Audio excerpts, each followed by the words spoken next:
This Land Is Your Land was first recorded by Woodrow Wilson Guthrie during a marathon in April 1944 that wasn't released until 1951.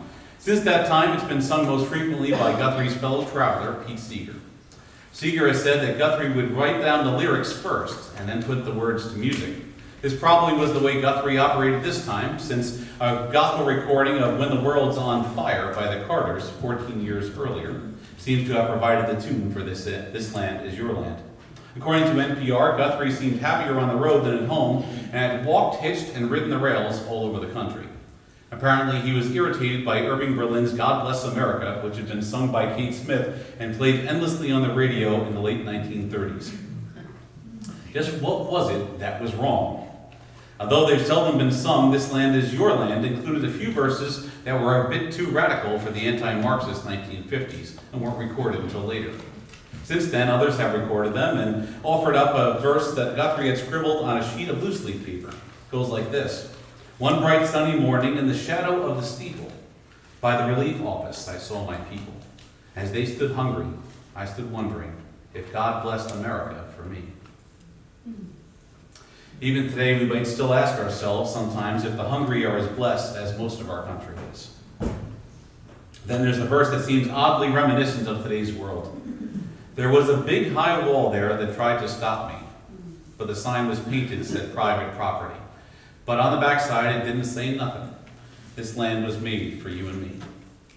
Maybe someday one of you here can explain to me the reference on the back, what that reference to the backside of the sign might mean, because to be quite honest, I'm not really that sure.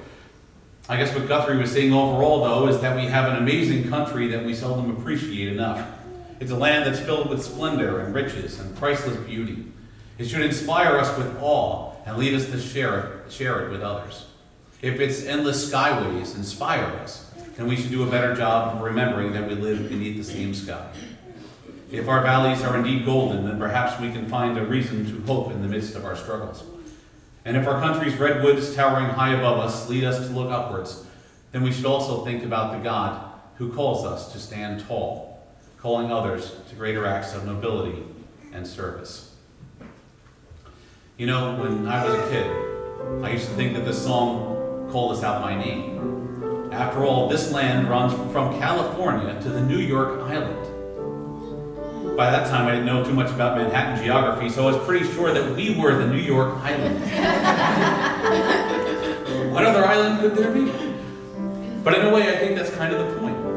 We should include ourselves in this song, along with the hungry and the outcast, those brought here as slaves, and the Native Americans who knew that this land wasn't anyone's to own long before we ever arrived. I don't think we can let go of the idea of owning it, because people don't tend to take care of what they don't own. However, maybe we can learn to share it, until such time as we realize that it belongs to God and not to us. Until then, we'll sing this song. We'll strive to live with equity. We'll try to live into the reality that God carved out a beautiful, precious land for us and for us to care for. And we'll remember in awe that this land was made for you and me. And now the choir will sing the third verse of this song, and I invite you to join me again on the chorus.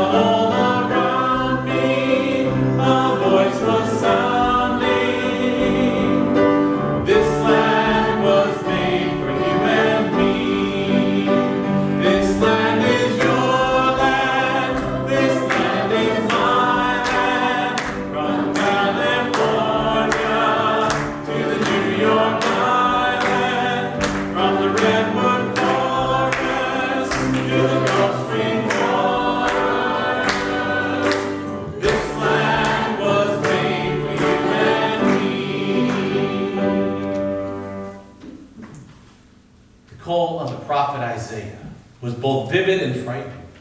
Isaiah, perhaps still grieving over the death of King Uzziah, went to the temple of the Lord that day. And there he experienced one of the most vivid appearances of God ever recorded. I saw the Lord sitting on a high and exalted throne, the edges of his robe filling the whole temple. There are strange winged serpent-like creatures called seraphim, stationed all around, singing of the holiness of God and proclaiming with a loud voice that all the earth is filled with God's glory. It's so overwhelming that poor Isaiah realizes just how small and insignificant he must be. That same feeling we might get peering through a telescope at the planets, or thinking about the vastness of space, or even standing atop a high mountain.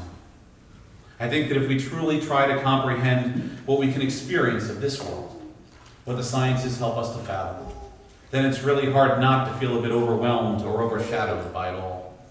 As you step outside this morning, consider that above your head there is an infinite amount of space.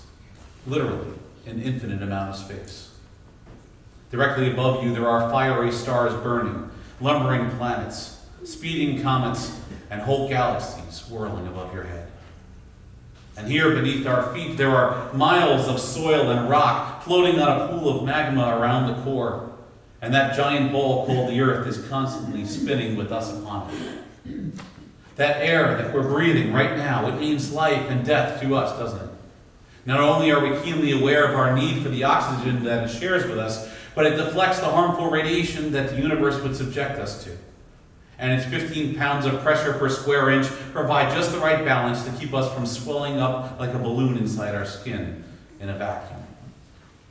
All the while, we're not alone in this world either. In May of 2016, scientists estimated that there are approximately 1 trillion species currently living on the Earth, with only 0.1% having been described by scientists thus far. So think about it. How many species did you really see at the zoo the last time you went? How much of God's biodiversity, even on this one planet alone, did you really even see? All this splendor, this biodiversity, this majesty have been created by God, and we are its caregivers. Yes, Isaiah, we get why you were feeling that day a bit overwhelmed when you saw God in the temple. Isaiah took one look at his Creator that day, and he knew that he wasn't up to the task. Even though he barely had an ounce of knowledge compared to what we have now, it was clearly more than he or his people could ever aspire to do what God seemed to ask simply by God's presence alone. Mourn for me, he cried. I'm ruined. I'm a man of unclean lips, and I live among a people of unclean lips. Yet I've seen the King, the Lord of heavenly forces, it writes in verse 5. What could he say? What could anybody do? Surely we were all doomed. But no, God had a better idea. What if we could be purified to answer our divine calling? What if God could provide a way for us to step up to the plate and claim this land that is also our land? The Creator sends an angel with a glowing coal from the altar of the Lord to purify and refine Isaiah's lips. And like so many people then and since, Isaiah could only exclaim with joy that he touched my mouth and said, see, this has touched your lips. Your guilt has departed and your sin is removed. Hallelujah. Hallelujah. Now I love this. It's liturgy. God knows that we feel disempowered to answer our callings, and so God provides this sacred meeting, these holy liturgies. The Lord provides us with opportunities to be refined, to be purified, to be empowered, to feel forgiven. You see, we baptize one another. We ordain one another as clergy. We commission one another as missionaries. We anoint one another for specific purposes or for healing. And we train one another to meet the needs of our world. We're forgiven by God so that we can be free to answer those divine callings. What if we could aspire to our true callings? What if we could receive gifts to act them out and feel filled with grace at the end of it all? What if by God's grace we really could see this world healed by our simple declaration that we will allow God to transform it, starting with us? Lord, start with me. Let's sing together. As the choir sings the 5th verse, and we join in the 6th. Chanting,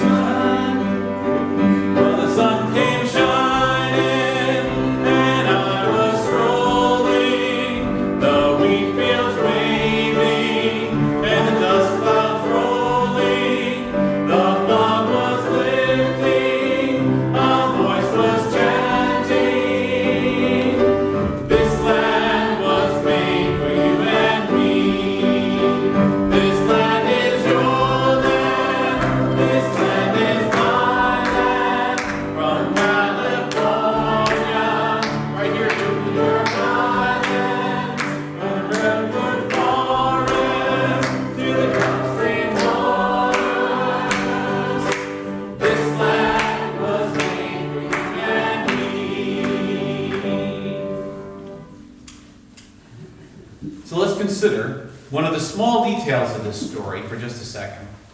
The edges of God's robe